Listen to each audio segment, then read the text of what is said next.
And we're back with another video on how to blind taste wine for your CMS exam. And today we are going over the red wines for the CMS exam. In our last video, we chatted about white wines and we talked all about that. But today we're talking about red wines.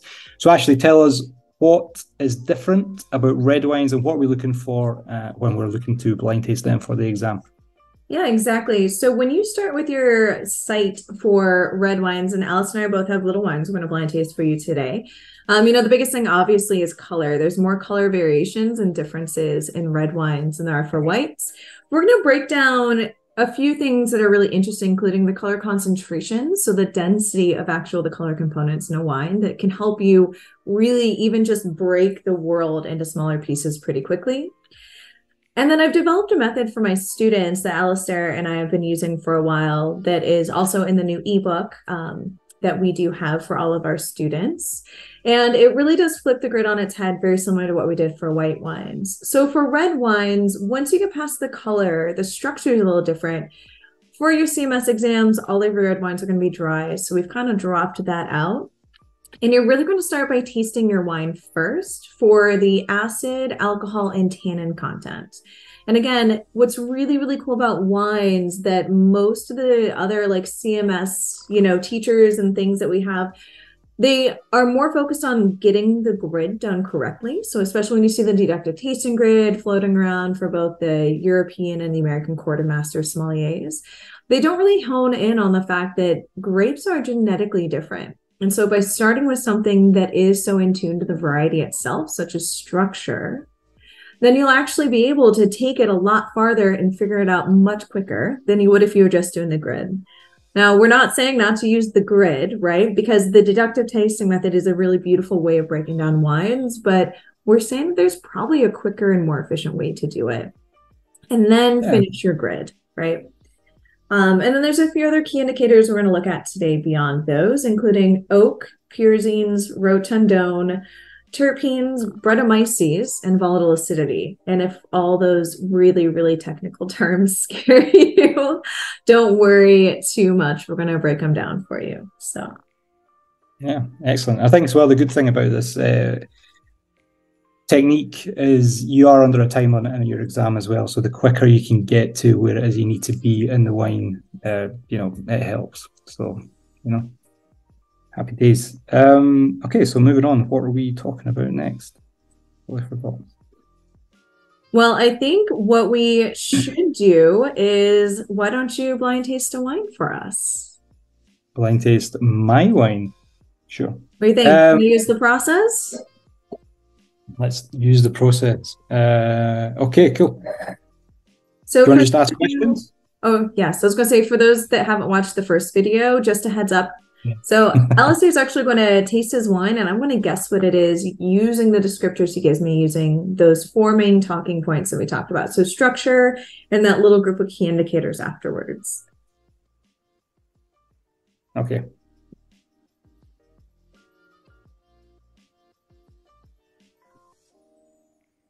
So you want to describe, or do you want me to describe, or are you going to ask questions? How do you want to do it? Why don't you describe? And then let's start with color. Tell me, what's the color of the wine, and how dense is the color concentration in the wine? Okay, so the wine color is ruby, slight garnet tinge on the rim, and it's pale. Oh, interesting. Okay, so there's layman terms in the world of wine: thin-skinned and thick-skinned grapes, which I think is really silly because it has nothing to do with the actual thickness of the skins of the grapes, but it's about how much color concentration each grape has. And varieties cannot change. Like Pinot Noir is what we consider a thin-skinned grape, while Cabernet Sauvignon is a thick-skinned grape. So once you understand what grapes are considered thick-skinned and what are considered thin, then just by Ali telling me that is a ruby wine with a garnet rim and it's pale, I'm going to assume it's a thin-skinned grape. So potential varieties right now, you've already, just by color alone, kicked out half the world. So what are our potential varietals? Potential varieties at the moment are going to be Gamay, Pinot Noir, and Grenache, Sangiovese, and Nebbiolo. Yeah. Now, there's one more that can play. There's one more that is actually a thick-skinned grape, but where it grows is a thin-skinned grape. So it turns out pretty pale, and that's Cab Franc. I know we're probably used to drink a lot of Cab Franc from like the New World or when it's mixed into Bordeaux, but Loire Valley Cab Franc can look like a thin-skinned grape. There's also two other grapes that sit on the cusp. So they can either be thin-skinned or they can be thick-skinned. And this is usually either by blending or by extreme barrel aging. Do you remember what those are? Syrah. Yeah, so Syrah in CDP, but also Rioja. Yeah. So Tempranillo is a thick-skinned grape. It's purple, but because it's aged for so long and what's testable for you will be, you know, Reserva or Grand Reserva Rioja, it'll actually look thin-skinned. All the chemicals that make the color will fall into solution. The last one is one that I always forget about because I'm really bad at blind tasting it, and that's Zinfandel. Zinfandel can be see-through, or it can have a bigger density of color. So right now we still have a lot of options, but like we just cut out a ton of varieties, right? Yep. So next up, we'll talk about acid, because acid is in that part of the 4 indicators. Acid on this wine is medium plus. And then if we're going to tannins, medium plus, and alcohol, medium. Oh, interesting. Okay, so again, unless a winemaker decides to mess with a wine, then I can already tell you that there's certain grapes that just don't fit this profile. So for instance, you know, Sangiovese tends to be medium plus to high acid, and medium plus tannins, right, which is where we are, and medium plus alcohol. So that one doesn't really fit based on acid, even though two of those other parts fit. Nebbiolo is high acid, high tannin, medium plus to high alcohol. So Nebbiolo doesn't fit. Tempranillo could fit this structure. So it could be medium plus alcohol, medium. You said medium plus acid, right? Medium tannin or medium plus acid, medium plus tannin, and medium alcohol. Medium alcohol. Yeah. Okay. So Tempranillo is very rarely medium alcohol. I would say Pinot Noir fits this mold, Gamay fits this mold, Cab Franc can, but usually the tannins are not that high. So just by his structure alone, I'm also going to kick out Grenache because Grenache tends to be higher alcohol and medium acid. So Grenache is out, Nebbiolo is for sure out, Tempranillo is like hanging in the back. And we're going to explain an analogy that I like to use called the horse race. Actually, this might be a good time for it. I want you to think of the way that Alistair is tasting as a horse race. So the gates open and all the horses come out the gate, and all automatically from sight, half the horses fall to the back, right? And then a few horses nose forward. And then by his structure calls, some horses tend to nose forward. And I like to use this because you cannot rule something out 100% because one indicator or two indicators don't fit. But you're going to hedge your bets to see the sum of the parts is going to be the horse that wins the race. So maybe that horse will win by a nose, or maybe it'll win by a mile, right? Depending. So right now, I'm going to say that we're down to possibly Gamay. Use a medium plus tannin, right? Let's kick Gamay out, actually, because you're going to have carbonic, less tannin. Pinot Noir, possibly Sangiovese, possibly, but usually you're going to get a little higher alcohol on there. And I think that's pretty much the two that I'm stuck on now. So let's keep going. Give me the rest of the key indicators. Rest of the key indicators. There could be, if we're focusing now, if we've gone through those sort of structural calls, we're now focusing on sort of chemical components in this wine. There is oak, very subtle oak on this wine, and there is what could be considered volatile acidity. Great. So the rest of the key indicators we're looking at, the two that Ali said were oak. Pinot Noir and Sangiovese can both have oak usage. Pinot Noir will most likely be a higher quality, a really good village or Premier Cru for the certified exam. But again, oak varies on winemaker technique. We're usually looking at more oak though in Pinot Noir, where Sangiovese can have a little to some. You didn't say American oak, so Rioja is definitely falling to the back of the pack now. From there, you said volatile acidity. So let's look at two other chemical components. Are you getting any Are you getting any Pyrzines or Rotundone in this wine? Just to make sure we can kick out those grapes that we were talking about earlier. There is no pyrazines in this, and there is no rotundone in this. Great. Great. So Rotundone is a chemical compound that's found in the Syrah Grenache family. That's out. Pyrzines is in the Cabernet family. So Cab Franc from Loire is definitely out now. We kicked out all the Cabernet Merlot, Malbec grapes because those color densities are just too deep. So that went away really quickly, right? Very in the very beginning. And then the last two chemical components are really interesting. They don't show up in the New World because a lot of New World wineries consider them false, but they're very prominent in the Old World. The first one is Brettanomyces cerevisiae, which is the same bacteria, yeasty thing that creates like sour beers. It's very prominent in France, though. You can find it in Bordeaux. You can find it in Burgundy. You can find it in Northern Rhone, especially Northern Rhone Syrah, when you get that like leather, game, those kind of terms, the iodine terms, compost terms that you see on the grid. Those are all layman terms for Brettanomyces. So if there was a bit of Brettanomyces in this one, I might lean more towards France and Burgundy. The other chemical component is volatile acidity, and this tends to happen in grapes that tend to have higher acid, grow in Mediterranean climates, and it can just be a reflection of the process in the winery itself, the historical use of the winery. Volatile acidity is acetic acid or ethyl acetate. So I know big fancy chemical terms. Basically, it just means that the acid evaporates from the wine. So you can actually usually feel it in your nose like you would balsamic vinegar or tar. Those are key terms here. So because I don't even need the rest of the grid, like everything Alistair just said takes me that you are drinking Chianti Classico from Tuscany. It's a Sangiovese. Yay, it's not classical. Oh, it's just a Chianti. It's just a Chianti, it's a Reserva. Oh, so the Reserva, I should have gotten that because you said there's a little bit of oak on it, which is that's okay. My bad, missed the oak. But that's the process. I know that's really intense, but it's all things you go through in the grid anyways, right?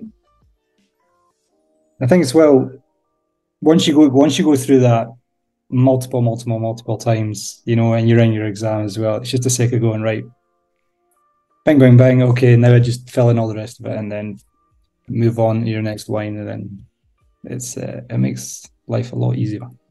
Exactly. And here's the thing is your certified grids give you, like I said, layman terms for a lot of these things, but these are either ways a winemaker messes with a wine or genetic components.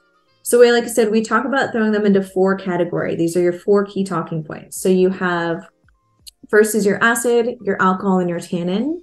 And then the last category is grouped together. These are things that can come across as flavor or aromatic profiles. And that's where you look at, is this wine an oak? Yes or no? Because again, specific regions in the world will use oak, will have the money for new oak.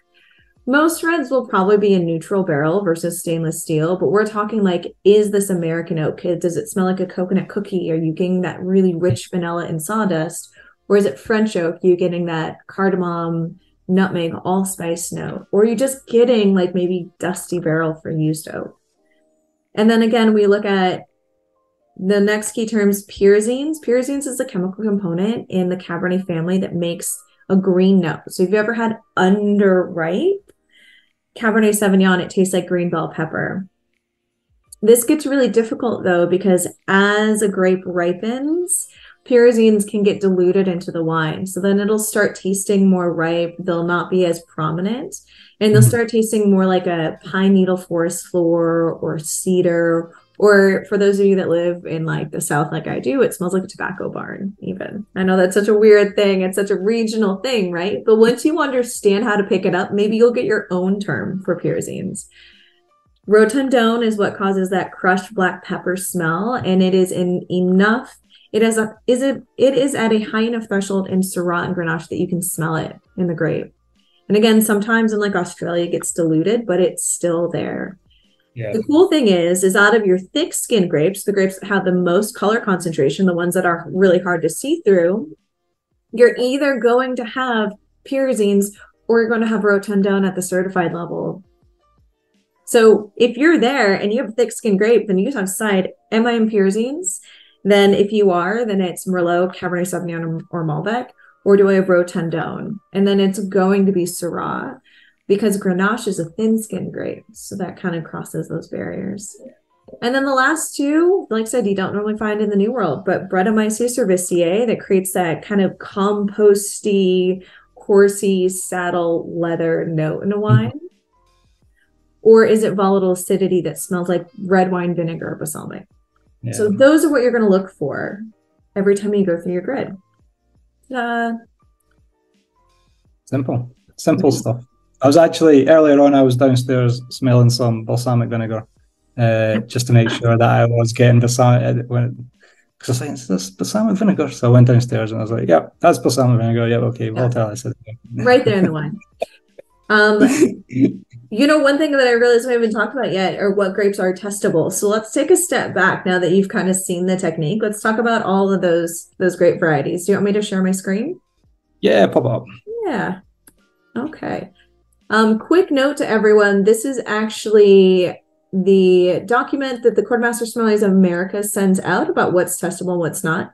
There's blue markings on it. I've actually annotated these for our students so they can, you know, they can budget their money or they need to and spend more time on what grapes are most likely to be testable. So I am at a 60%, or I have 60 students who passed the certified exam as of last week. Yay! And so when you're practicing, it's a lot of work, and it's a lot of time, it's a lot of money. So feel free to take a look at these so you know where to invest your time and what grapes to study.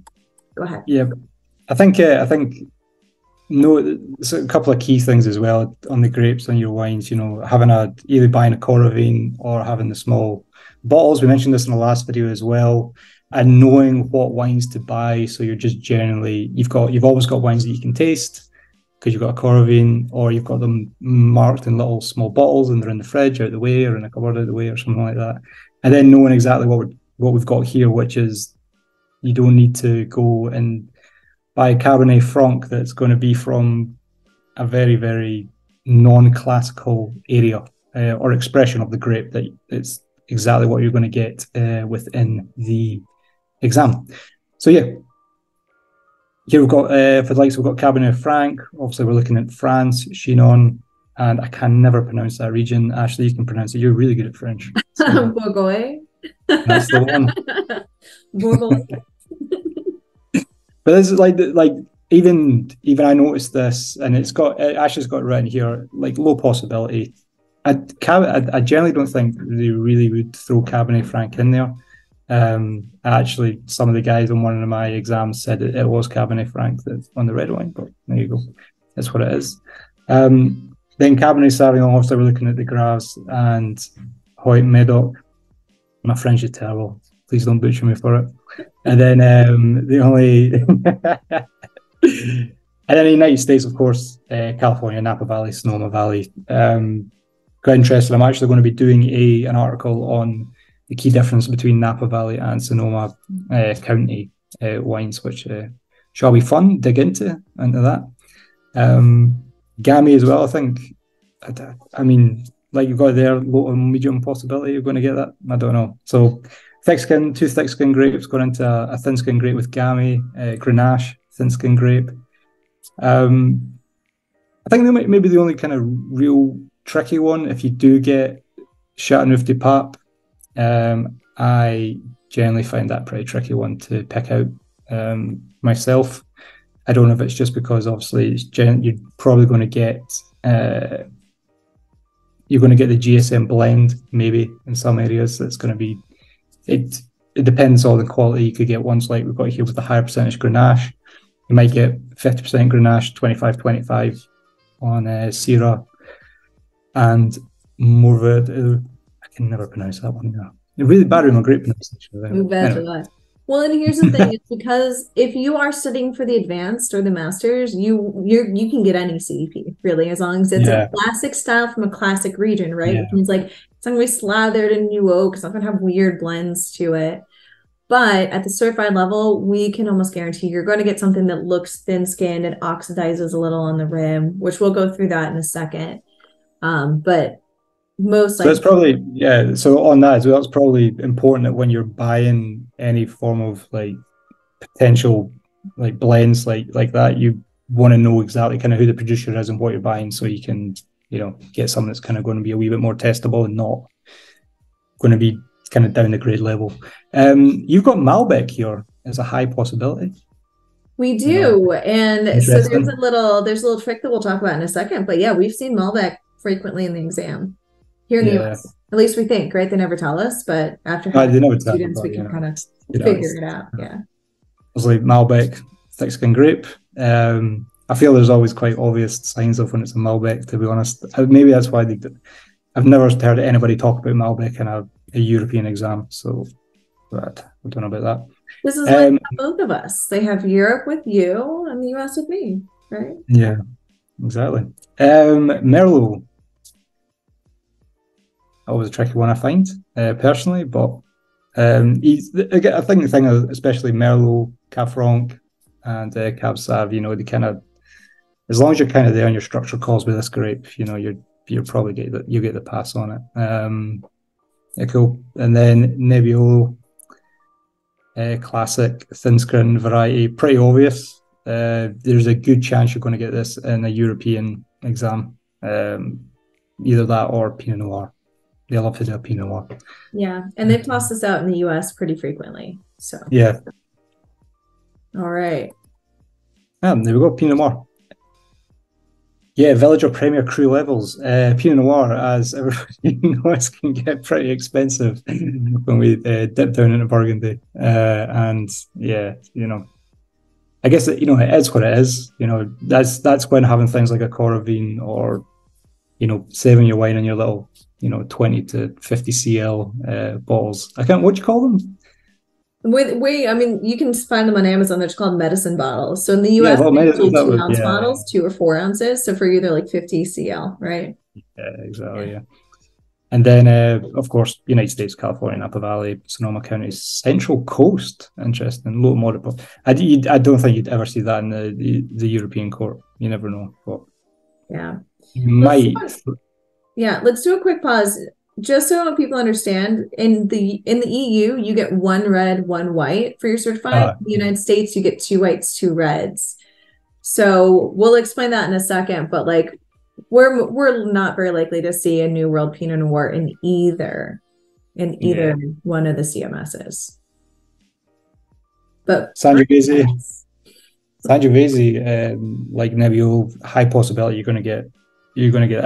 I think it's just because it's such a classic expression. If you can't, if you're unable to pick out like a Nebbiolo or like a Sangiovese or something like that, then there's obviously a lot of work that you need to do in your tasting. And then of course Sierra Northern Rhone Valley. Probably stay away from the Côte Rôtie. I don't think they're going to spend the money to get a Côte Rôtie, but you never know.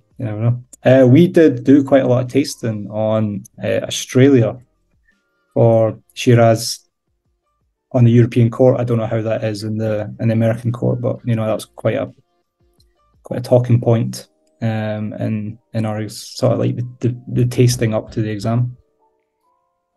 Tempranillo classic. I love Tempranillo. I always find that an extremely easy grape to pick out. If I get something like that, as what it is. And then Zinfandel, another thick skin grape variety. Also pretty obvious, I think, to pick out. We get Zinfandel. I honestly think the chance of you getting a Zinfandel in an exam are extremely low. I don't know about the American court, but in the European court, I think it'd be extremely low. Then probably somebody from the European court might watch this video and go, right, okay, so we know exactly what we need to put in the next Zinfandel. Well, so the European court is hard. They get more time. Their grids are actually a little easier. But you only have 1 white, 1 red. So in the American court, for your red wines, they like to give a thin-skinned and a thick-skinned grape. Yeah. Which means that just by color alone, like if you had Ali's wine and then my wine, right? So like I have a thick-skinned grape. He had a thin. I know that my first wine, if it was Ali's wine, would be, possibly Cab Franc or Gamay. They tend to have more purple hues to them, though, even if they're thin-skinned. But Pinot Noir, Grenache, Nebbiolo, Sangiovese, maybe a slight possibility of that Rioja, right? Like that's where I would go if I had Ali's wine just on site. And I've literally spent nothing but more than like a few seconds looking at it. So I'm cutting out the Cabernet family. I'm cutting out Northern Rhone Syrah. I'm cutting out Zinfandel. For my wine, I would just do the opposite. I'm like, cool, this, I can just see it from here. I don't even have to touch it. It's a ruby wine that's hard to see through, right? And if you're having trouble deciding that, I want you to pay attention to how much light really reflects through it. Does it have like a jewel tone to it where you can see the light? And then when you can pick it up, if you take it and tilt it, can you read a sentence through it? And like I said, some of them can be a little bit more on the cusp, but once you practice that, you'll really be able to break them apart. Yeah. So the wine in front of me, we can already say is like, Ali, it's thick skin grape. What are the possibilities? Possibilities. Well, if it's that thick skin grape, it's going to be could be a Malbec, Zinfandel, Cabernet Franc, Merlot, Cabernet Sauvignon. Yeah. Tempranillo. And Tempranillo. Maybe, right? Depending on the aging. But like I said, if you get a Grand Reserve or Rioja, you'll see through it. It'll be ruby to garnet. It'll look like Grenache. You'll see through it. Yeah. And again, remember, Cab Franc from Loire looks thin skin. It's funny because Cab Franc from Loire and Beaujolais actually have like very similar colors. And they both shine light through, but they're also not the thinnest skins of all the thin skin grapes. So yeah, and Cab Franc from California, if you're used to drinking it, or Cab Franc that's dominant in Bordeaux, looks thick skinned. But again, when we look at our potential varietals, right, you know, you're less likely to get a thick skinned Cab Franc from Bordeaux. Like you're going to get Merlot or you're going to get Cabernet Sauvignon, which is really nice. You don't have to worry too much about all those like field blends. Should we show them the ebook?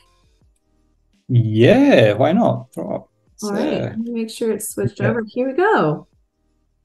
So we are really super excited to announce that all of our students, our private students through howtodrinkwine.com, for both Alistair and I, get this new updated blind tasting ebook. I'm going to just, there it goes. Is that still, you can still see that okay? Yeah, it's good. That's okay, good. This ebook, I basically have turned this into a big labor of love. It breaks down all of like what we talk about, the basics of tastings and wine 101s, the difference between the grades at certified advanced master levels. And then there's one more update coming to this that adds in the European court white varietals. So for those of you in Europe, there's just like Viogniers missing, right? Because they cut that out of the American court. But the breakdown of what you're looking for a little bit more is in the ebook. Testable reds, all of that is here. And then also I've got some cool little advice. I know this is probably making people dizzy on how to increase your scent IQ, so your ability to taste. Breaks down of all, you know, the different things that you need. The biggest thing that I want you to see is that in this book, we have broken down this method. And again, this was a big labor of love. We call it the if, and also here's your chemical components broken down that we've talked about in the past 2 videos. The biggest thing here is the if and then method. So you can see here, it says for white wines, this is what you look for. Key indicators explained. So if we go down to red grapes, which again, this is a lot. Here we are. All right. So for red wines, acid, alcohol, tannin, oak, Piersons, Rotendan, Brettanomyces, volatile acidity. From here, we've listed thin skin and thick skin grapes. So Pinot Noir, Gamay, Grenache, Sangiovese, Nebbiolo, and then some of those that could just be kind of confusing. Again, this is a horse race. If you're in this confusing category, you have all of the other indicators to help make sure a specific horse takes the lead, right? So for instance, you know, like color alone, low density of purple is Cab Franc and Gamay. High densities of purple is Shiraz. Cabernet Sauvignon, if it's been messed with or comes from an extremely hot climate, will be purple. Normally they're ruby. Low density of ruby, Pinot Noir, Sangiovese, Nebbiolo, Tempranillo, depending again, right? Depending on the aging.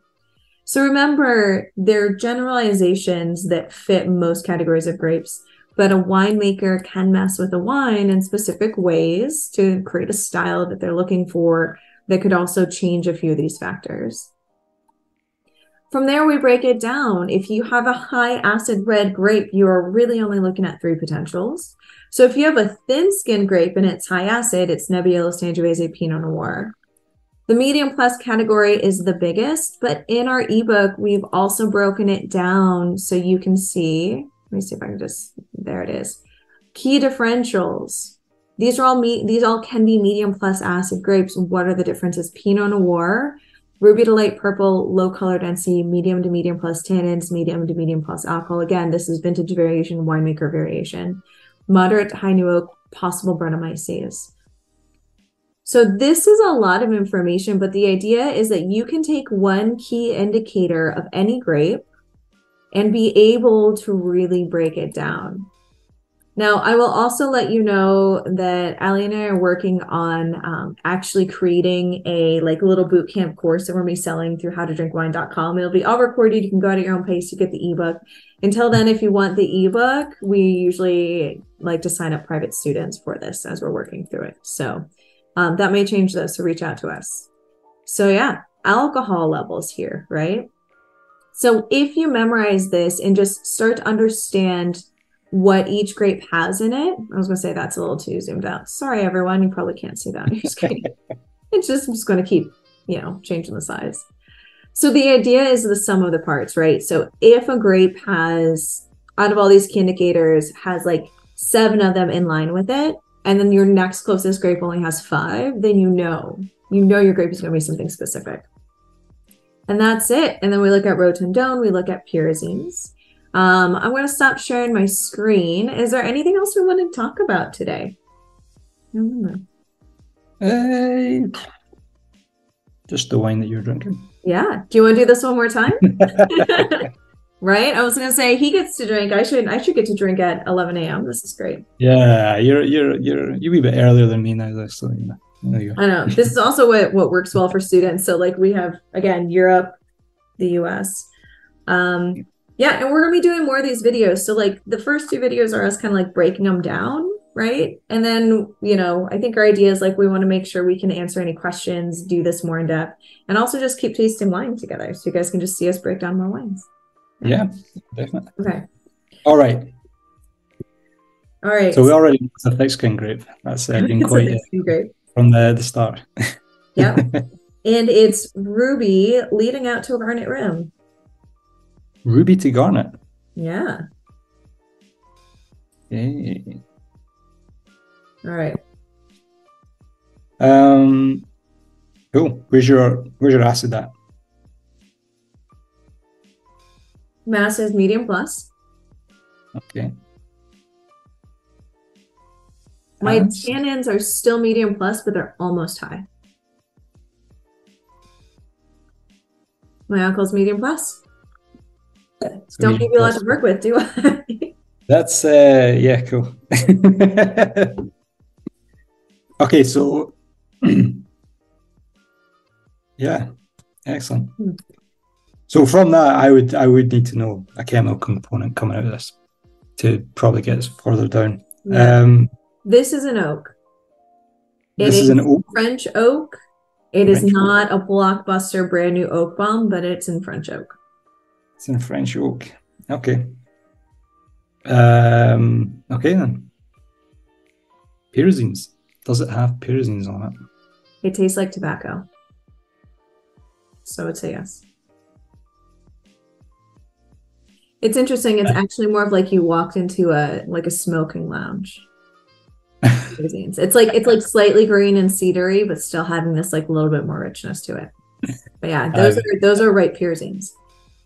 I have not walked into a smoking lounge, so I can't. No tobacco shops or cigar shops. No, not really. No. I was gonna say I live in South Carolina, so it's a big thing. There you go. Which means that there's no Rotondone on this wine. Yeah. Right? Yeah. And where do you think we are now? Well, I'm taking off Tempranillo. Zinfandel doesn't really get put into French oak, as far as I'm aware of any Zinfandel that I've drank. So I'm aware of. So I'm taking that off. There's no Rotondone, so Syrah's got to come off. And I'm left with Cab Franc, Cab Sauv, and Merlot. Malbec is a purple color, right? So kick Malbec Oh, out. that's right with Malbec. Mm-hmm. I don't have Malbec on my list here. Oh, well, it's on the American list. Oh, That might be why. That's probably why it's not on the European grid. Malbec is on the American, apparently, not on the there you European. go. Good. All right. Everything's a school day. Malbec. There. Malbec. French oak. It Yeah. always gets a little, it's not. So here's the Interesting. cool thing about French oak. I want you to think about the regions that can afford oak, right? These tend to be more expensive wines. So oak can come in any form on red wines. Malbec usually doesn't have a lot, but it'll have a little. Zinfandel can have some, but Zinfandel is usually like super high alcohol, burns. Mhm. Like, Maybe, I don't know, again, winemaker technique, but that's always what I tend to find is Zinfandels that are testable are high alcohol. yep. Out of the last two chemical components on this wine, which again, if I didn't get either, would probably go New World, not to give that away for you, but I get some like barnyardy composty notes here. Really? I do. So there is some form of Brett involved in this. Because I had like a wee bit of it. I was beelining for over to one part of the world there. But it's ruby to garnet. So I'm gonna ruby to garnet means that it is not a young wine. Usually Malbec's pretty dark over a purple.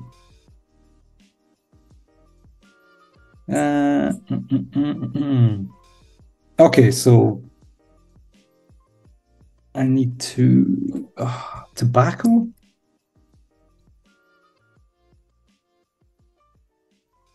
Pyrazines, tobacco, Cab Sav. If it is, where's it from? If it's Brett. But it's Brett. Well, you can get Brett in New World Napa Valley. Oh, here's the thing. That's not testable though. Yes, it exists in like old school wineries, but like if they give you Napa, they'll give you like Maryville. They'll give you something clean and pretty. They won't give you anything that has like the funk to it. Okay. Oh man, I'm so confused now. I'm just gonna drink this. Good. So this is an old world wine. Yes. Yes. Okay, cool. So Brett,